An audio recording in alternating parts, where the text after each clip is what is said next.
لا إله إلا الله لا إله إلا الله.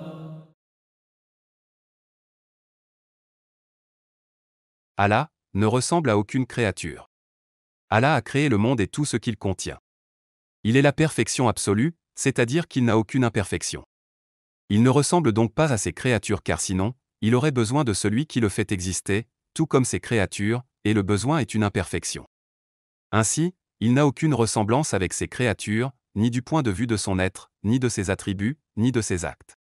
Quoi que tu imagines en ton esprit, Dieu en est différent. Dieu dit dans le Coran honoré.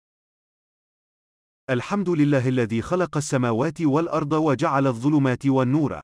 Louange à Allah, qui a créé les cieux et la terre, et a donné l'existence aux ténèbres et à la lumière.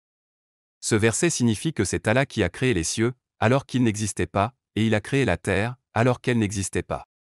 Il est donc clair que Dieu existait, avant que les endroits et l'espace existent. Et dans ce verset, on apprend aussi que Dieu a créé les ténèbres et la lumière alors qu'elles n'existaient pas. On comprend donc que les ténèbres tout comme la lumière sont des créatures, donc Dieu n'a de ressemblance ni avec les ténèbres ni avec la lumière. Dieu n'est pas une lumière. Dieu ne ressemble à aucune créature. C'est pour cela qu'on ne peut pas imaginer Allah, car notre imagination ne peut se représenter que des images. Or notre imagination est limitée, on ne peut imaginer que des créatures et toute image est une créature. Donc le Créateur ne ressemble à aucune de ces créatures.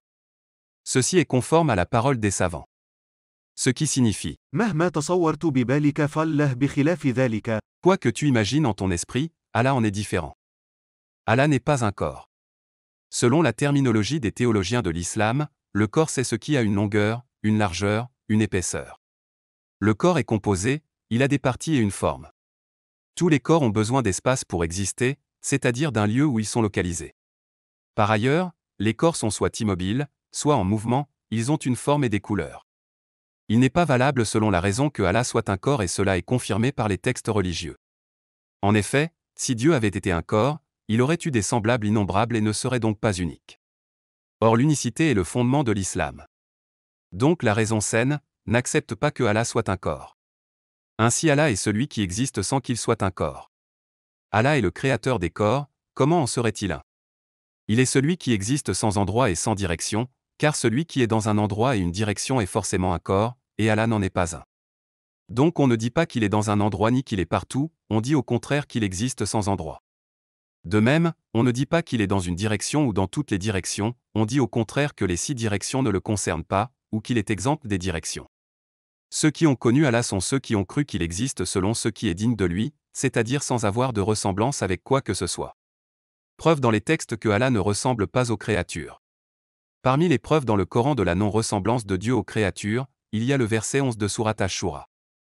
Ce qui signifie ليس كمثله شيء. rien n'est tel que lui. Cette ayah signifie que Allah n'a absolument aucune ressemblance avec ses créatures. Allah n'est pas concerné par les caractéristiques des créatures telles que le mouvement, l'immobilité, la forme et la taille, qu'elles soient petites ou grandes. Que signifie la parole? Allahu Akbar. Quant à la parole, Allahu Akbar. elle ne signifie pas que Allah est grand par la taille mais qu'il sait plus que tout autre et qu'il est plus puissant que tout autre. Qu'avez-vous pensé de cette vidéo? N'hésitez pas à nous donner votre avis en commentaire.